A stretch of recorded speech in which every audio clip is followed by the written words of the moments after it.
je fléchis le genou pour t'adorer toi seul.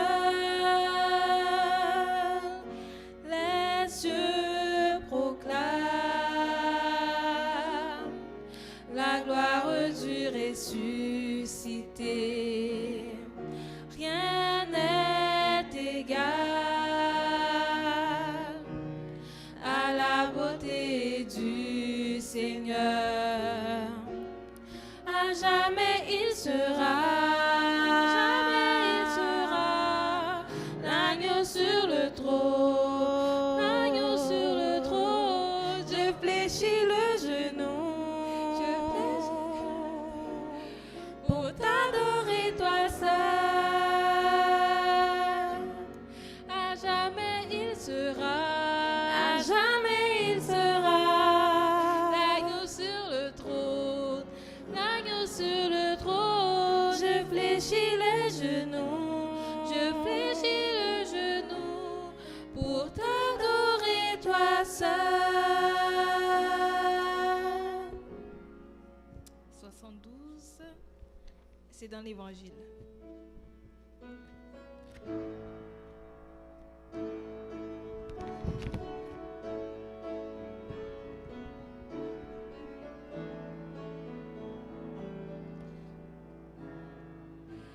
C'est dans l'Évangile qu'on trouve la vie, la paix, le pardon, le bonheur.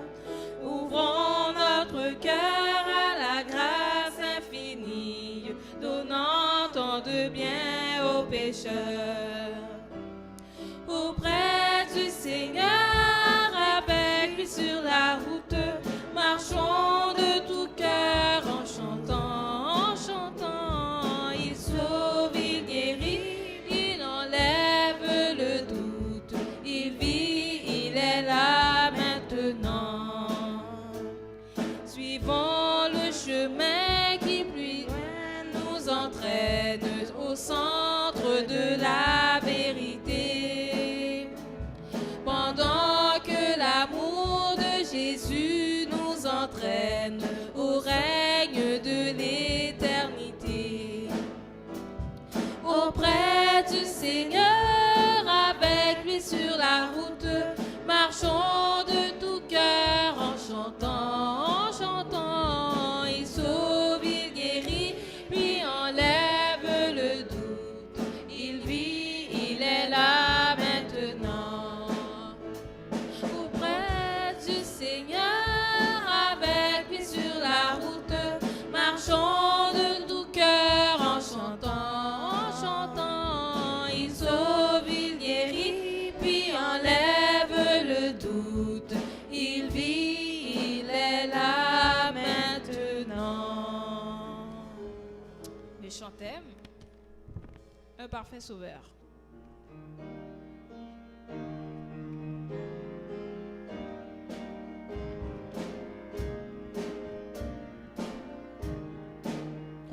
Un parfait sauveur est ici qui t'invite à te jeter dans ses bras. D'un salut parfait, il t'acquit le mérite. Tu n'as à faire qu'un pas. Un seul pas, et Jésus te recevra.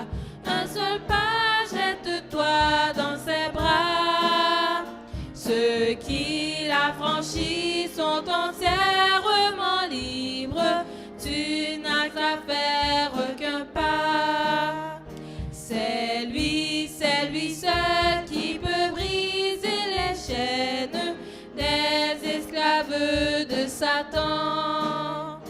Des larmes à ses pieds ne sont jamais vaines. Jésus pardonne à l'instant.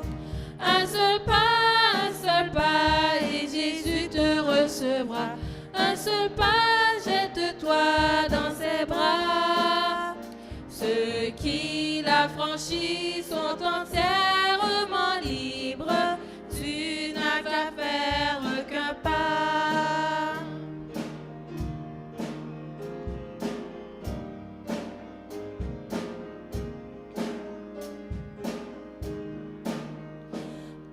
manceaux pas nombreux qu'il fit à ta rencontre, il marcha jusqu'au trépas. Et pour te livrer à l'amour qu'il te montre, il ne te reste qu'un pas. Un seul pas, et Jésus te recevra. Un seul pas, jette-toi dans ses bras. Ceux qui la franchissent sont entièrement libres. Tu n'as qu'à faire qu'un pas.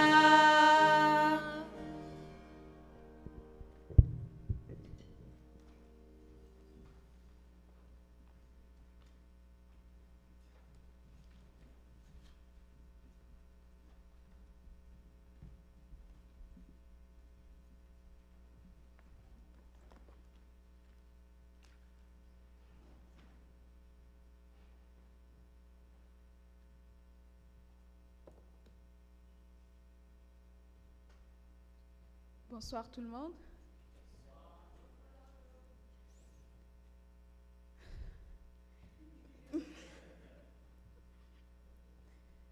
Je suis contente d'être devant vous. Disons que ce n'est pas une bonne nouvelle pour le royaume de Dieu, mais pour moi ça l'est. Vous êtes très peu nombreux. Ça diminue mon stress. Donc, juste avant de commencer, je voudrais dire... ceux qui voudraient se procurer le document dont Gatsby a parlé, juste aller voir Daniel à la fin du service, il pourra vous le donner. Ce soir, je vais vous parler de la jeunesse et du courage, mais juste avant de commencer, on va courber la tête pour faire une courte prière. Éternel Dieu Tout-Puissant, Dieu miséricordieux, nous te demandons de nous assister, d'être là et de nous parler. Parce que nous sommes des jeunes et tu sais que nous avons besoin d'entendre ta voix pour nous guider. Et peu importe qui dans cette vie chrétienne a besoin de toi pour le guider. Sois avec chacun de nous ce soir, parle-nous, nous t'en prions au nom de Jésus. Amen. Bon, comme j'ai dit au début, je vais parler de la jeunesse et du courage. Dans les versets que la sœur Namishka vient de nous lire, on va essayer de départager 3 groupes de personnes et malheureusement parmi les 3 groupes de personnes, il y en a juste un seul que Dieu veut que nous soyons, malheureusement. C'est-à-dire que le reste... il faut en tirer des leçons, mais ce n'est pas nécessairement la personnalité qu'il faut avoir en tant que jeune. Bon, je vais commencer par, disons, entre guillemets, les pires, pour ensuite continuer, pour terminer sur une bonne note. Dans les versets qui ont été lus, nous avons vu que Luc parlait de la crucifixion de Jésus. C'est une partie qu'on connaît quand même assez bien. Et les 3 groupes dont on va parler, on va commencer par la foule et les soldats, les dirigeants de la foule et les soldats. Ensuite, on va aller avec Ponce Pilate et pour finir avec le criminel qui était à droite de Jésus. Pour commencer, la foule, les dirigeants de la foule et les soldats. On peut remarquer que lors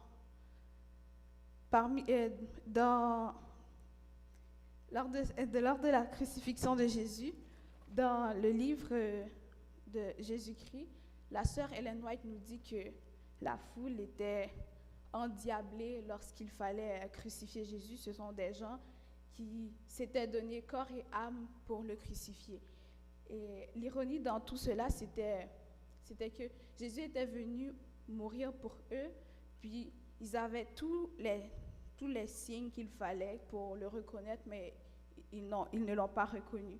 Moi, personnellement, si c'était moi qui étais venu pour les sauver, j'aurais dit Bon, je vous ai donné tous les signes pour me reconnaître. Vous l'avez pas, vous avez choisi juste d'être aveuglé. Ben, désolé, débrouillez-vous avec vos troubles. J'aurais pas dit, Père, pardonne-leur parce que je suis venue te faire un cadeau. Déjà, tu m'as offensé. Je suis venue te faire un cadeau, puis c'est comme ça que tu me reçois.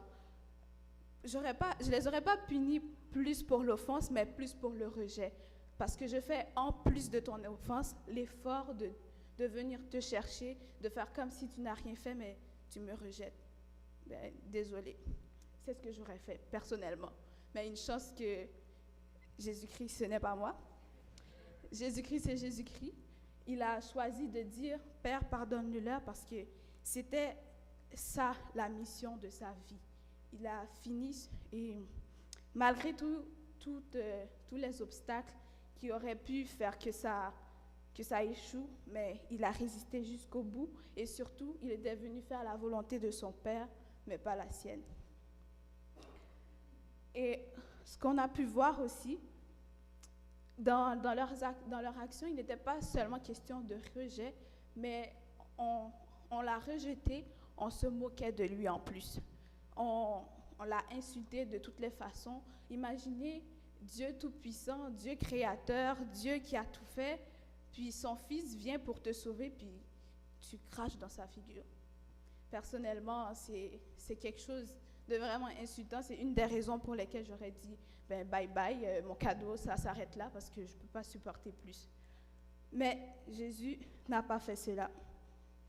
Maintenant, on va aller avec le cas de Ponce Pilate. Ponce Pilate, lui, on trouve ses caractéristiques parmi les jeunes de nos jours.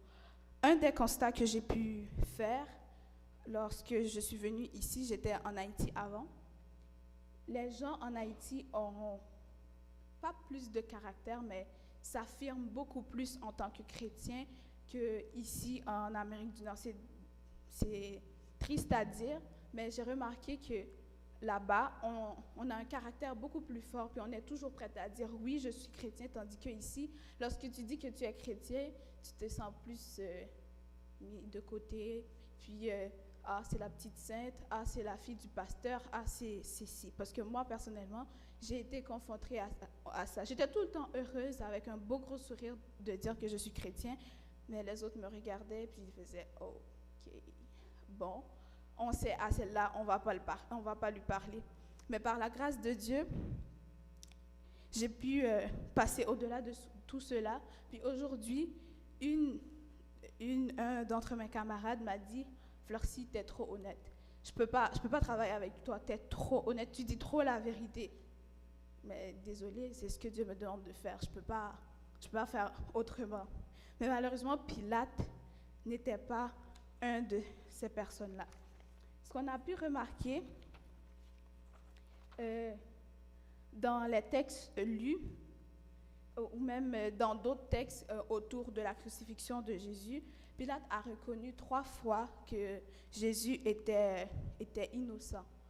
Mais parce qu'il y avait la foule, parce qu'il y avait la pression des dirigeants, il a dit « Faites ce qui vous semble bon, libérez l'autre que vous voulez, puis crucifiez Jésus. » Mais est-ce que nous, personnellement, en tant que jeunes, ici, dans les situations dans lesquelles nous sommes, est-ce qu'on doit dire ça face aux situations auxquelles on va être confronté? Ok, fais ce que tu veux, mais moi, je ne vais rien dire. Tandis que Dieu nous demande de se tenir pour lui, de proclamer la nouvelle, de faire la différence. Mais Pilate, qui avait l'occasion de le faire, l'occasion de dire non, il est juste, il est innocent, on n'a pas besoin de le crucifier, il a cédé, puis c'était un acte vraiment lâche de sa part.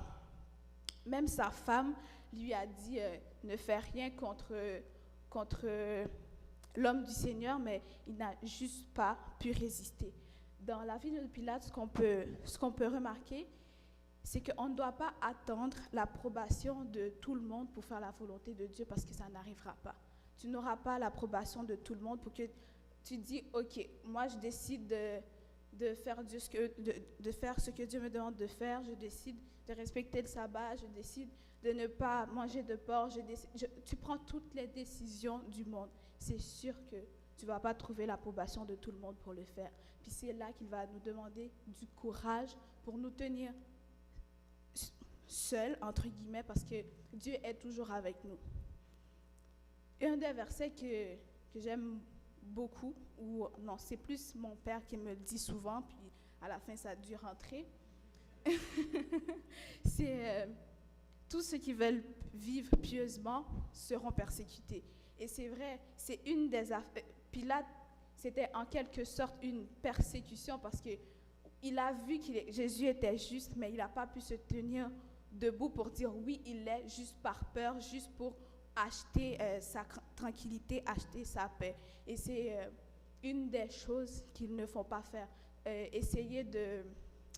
Il y a l'expression qui dit aller dans le même sens que les poils, s'il ne faut pas faire ça.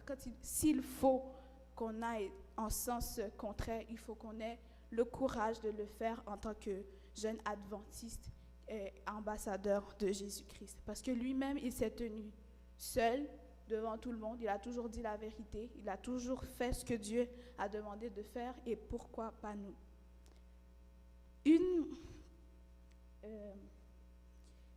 Je sais qu'on est confronté à beaucoup de situations au 21e siècle, parce que maintenant la moralité est rendue un choix.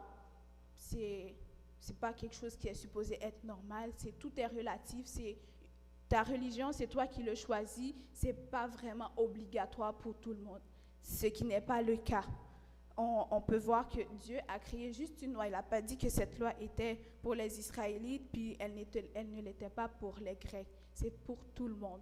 Donc, tout le monde devrait se plier à ça, mais comme tout le monde ne le fait pas, lorsque nous, on décide de le faire, on se sent trop différent et on a des yeux qui sont braqués sur nous, qui nous regardent, puis ça fait « Ok, j'ai envie de me cacher présentement » parce qu'on est trop différent des autres. Mais il faut savoir passer au-dessus de cela parce que Jésus a fait beaucoup plus que ça, que juste se mettre au-dessus de toutes ces railleries. Parce qu'en plus d'avoir été au-dessus, il les a pardonnés. C'est pas juste passer au-dessus, oh, ok, j'ai rien vu, mais il a dit à son Père de les pardonner en plus d'être au-dessus. Nous aussi, il faut qu'on soit capable de nous tenir debout comme Jésus l'a fait. Et parfois, c'est même pas une question de timidité qui nous fait disons, aller dans le même sens que la foule. C'est une question de « Ah, moi, j'ai besoin de garder ma réputation en tant que la fille forte. » Surtout entre jeunes, on connaît ce que ça peut faire, la pression des pères sur nous. Puis, on décide juste de ne pas être mis à part, puis on se plie à tout le monde. « Ah, mais c'est bien, c'est pas grave, puis après, je vais demander pardon. » Mais c'est pas ce qu'il faut faire. On demande pardon lorsqu'on n'a pas fait... Je ne peux pas dire lorsqu'on n'a pas fait exprès, parce qu'il faut, pour pécher, il faut absolument que ta volonté se plie à cela, mais disons de façon occasionnelle. Il faut du plus qu'on peut faire la différence, ne pas laisser la situation nous guider, mais sortir de cela et par la grâce de Dieu, se tenir debout et être des imitateurs du Christ. Plusieurs versets peuvent contredire, disons, l'attitude de Pilate par rapport à cela. Il y a, je pense, on peut aller dans 1 Timothée 4, verset 12, c'est un verset que j'aime beaucoup, parce que je trouve que ça me parle directement. Donc je voudrais que tous les jeunes et les autres qui sont dans la salle puissent ouvrir leur Bible pour lire avec moi 1 Timothée 4, verset 12.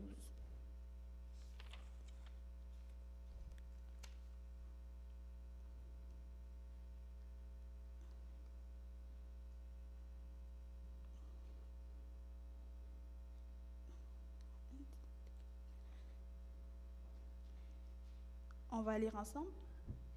Que personne ne méprise ta jeunesse, mais sois un modèle pour les fidèles, en parole, en conduite, en charité, en foi et en pureté.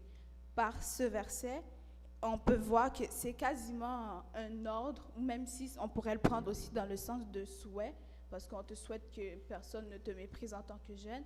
Mais moi, personnellement, je le prends pour un ordre, parce que en tant que personne qui doit marcher sur les traces de Jésus, on n'a pas vraiment le droit à l'échec, puisque Jésus lui-même a remporté la victoire. Donc, si tu suis sa méthode, tu es censé être victorieux toi aussi. Donc, c'est un verset que je trouve vraiment très important. En plus, sans vouloir exclure les enfants et les adultes, ça part directement à nous en tant que jeunes.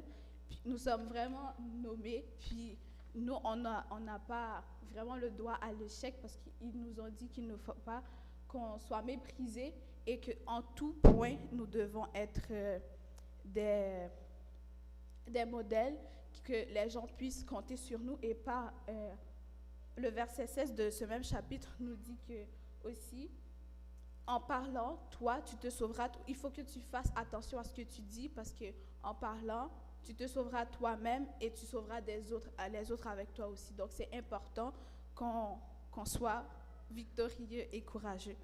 Un autre encore qui s'applique beaucoup plus, bon, moi je le prends beaucoup plus personnel à moi, c'est 2 Timothée 1, chapitre 7. 2 Timothée 1, chapitre 7. 2 Timothée 1, verset 7, désolé. On lit ensemble. Car ce n'est pas un esprit de timidité que Dieu nous a donné, mais un esprit de force, d'amour et de sagesse. C'est très important. Surtout moi, quand il est question de parler devant les gens, j'ai envie de me cacher, mais ici, on me dit que personnellement, Dieu n'a pas mis en moi un esprit de timidité, mais de force et de sagesse. Donc, en chacun de nous, on doit être capable toutes les armes sont à notre disposition, on doit juste être capable de les prendre et de les utiliser. Parce que Dieu les a déjà mis à notre service, c'est à nous de les utiliser. C'est comme dans la leçon passée, il ne faut pas qu'on soit comme les paresseux, que la nourriture est déjà là, mais pour eux, c'est déjà un grand effort de le prendre et de le mettre dans sa bouche. C'est comme si tu demandais à Dieu quasiment de le manger pour toi, ce qui est impossible. Il faut que toi-même, tu fasses cet effort-là. Jésus a tout fait. Ce qu'il nous reste de faire, c'est choisir d'accepter le cadeau qu'il nous a donné. Il ne peut pas faire plus. Il peut pas aller au-delà de cela parce qu'il t'offre un cadeau. C'est à toi de choisir de l'accepter ou de le refuser. En plus de ça, il te donne en tant qu'être tu as une volonté, puis il ne peut pas aller à l'encontre de ta volonté. C'est à toi de choisir et de dire oui, j'accepte cette victoire, je le prends pour moi et je compte le proclamer à d'autres. Ici, justement, on est encore dans Pilate. Pilate n'a pas vraiment respecté aucun de ces versets de la Bible parce qu'il a finalement cédé malgré qu'à 3 reprises, il a dit oui, Jésus est innocent, je n'ai trouvé aucune faute en lui, pourquoi vous le crucifiez? Et sa femme lui a dit que non, mais à la fin, il a cédé juste pour ne pas éveiller plus de tumulte dans le peuple ou pour aller dans le même sens que les poils, acheter sa tranquillité, ce qu'un chrétien ne doit pas faire parce qu'il faut, quand tu vois le mal, que tu l'appelles mal et quand tu vois le bien, tu dises que c'est bien. Le troisième personnage qui est très intéressant et qui est très intelligent dans ces versets, c'est le criminel qui est à droite.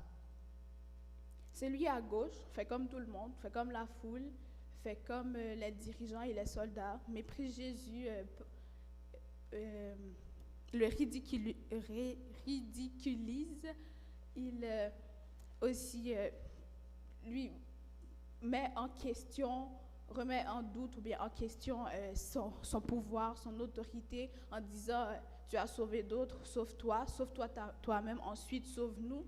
Tandis que celui à droite, il a dit est-ce que tu ne crains pas Dieu? Nous, ce qu'on a fait, on le mérite, mais lui, il est innocent. Déjà, juste par ses dires, par ces mots-là, il s'est détaché d'eux, et la foule, et les dirigeants, et les soldats, et celui qui était à gauche de Jésus pour dire la vérité.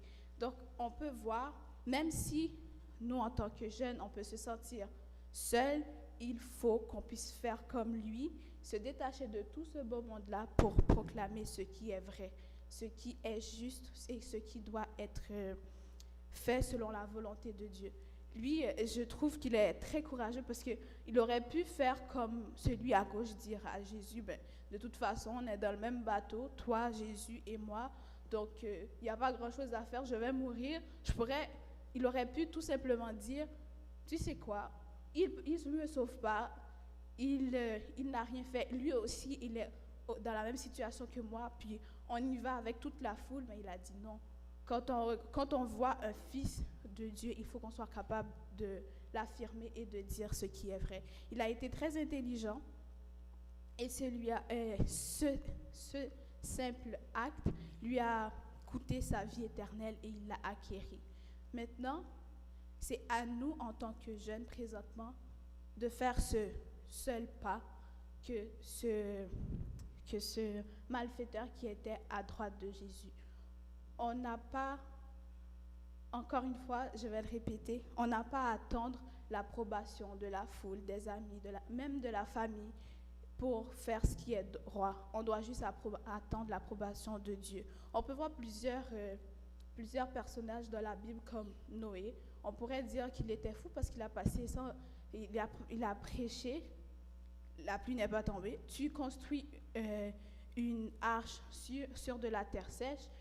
Tu es dans l'arche 7 jours, il ne pleut pas.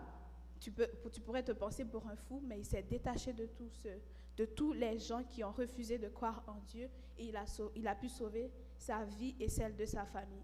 Nous aussi, on doit faire comme ces héros dans la Bible. Dans Daniel, on lit l'histoire des 3 jeunes Hébreux qui, eux, ils sont vraiment des héros pour moi parce que voir le feu, j'aurais dit, Seigneur, délivre-moi, prouve-leur que tu vas venir me délivrer, mais ils ont dit plus que ça, même si tu ne viens pas me délivrer. C'est vraiment quelque chose de wow. Je demande à Dieu, est-ce que moi, personnellement, si j'étais dans cette situation, est-ce que j'aurais pu dire, parce que moi, je trouve que c'est très sensé de dire, Dieu va me délivrer, j'adore pas la statue. Mais dire plus que ça, dire même si Dieu ne me délivre pas, disons que je ne vois pas pourquoi je n'adorerais pas la statue si je dois sauver ma peau. Mais eux, ils n'ont pas été avec la logique humaine, ils ont été avec ce que la loi de Dieu dit. Et c'est ce qu'il faut faire. Je souhaite que chacun de nous, chaque jeune, puisse faire la différence et se lever, même si toute la foule va dans le sens contraire, mais que nous, en tant que chrétiens adventistes, on choisisse de faire la volonté de Dieu. Que Dieu vous bénisse.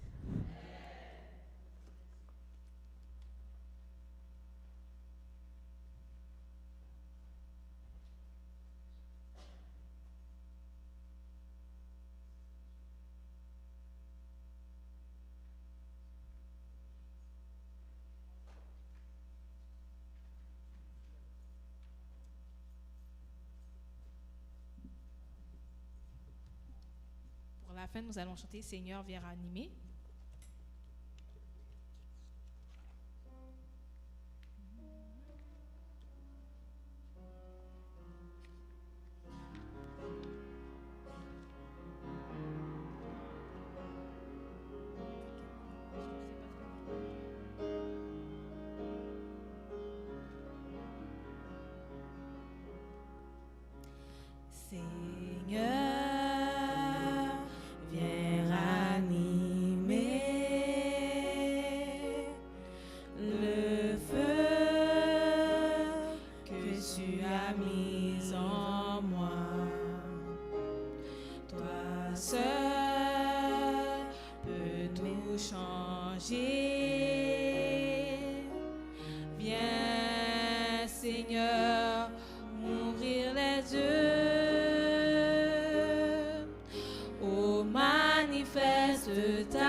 Revêt-moi de ta sainteté.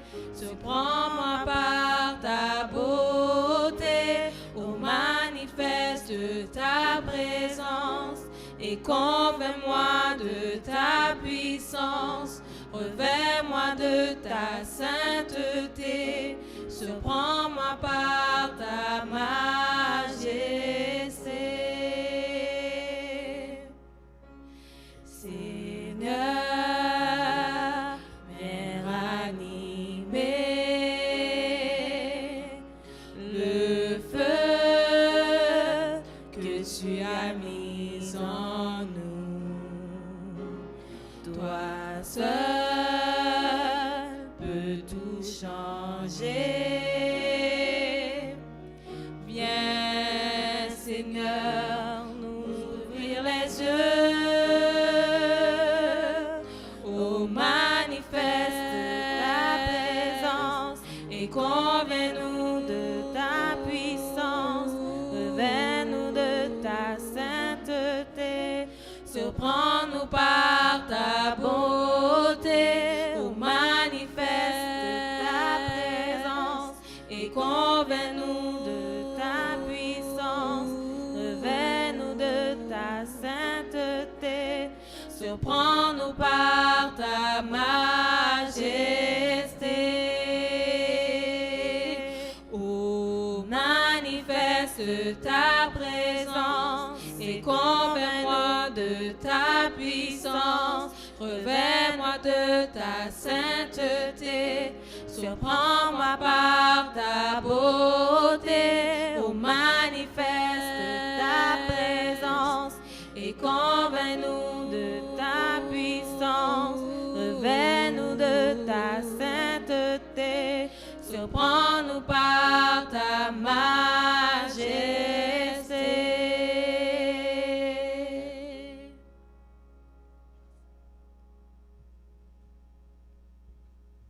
On ferme les yeux. Éternel, Dieu Tout-Puissant, Dieu miséricordieux, nous te disons merci pour ta grâce. Merci encore une fois pour cette semaine que tu nous accordes. Merci pour le message de ce soir qui nous apprend à nous tenir debout pour toi, peu importe ce qui nous entoure, mais à faire ta volonté et ta volonté seule, parce que nous t'aimons et nous voulons te représenter. Nous te demandons d'être avec chacun de nous qui a fait le déplacement et de permettre qu'on puisse rentrer dans nos demeures respectives en bien. Sois avec nous, assiste-nous par ta présence, pardonne-nous nos fautes. Nous t'en prions au nom de Jésus. Amen. Amen.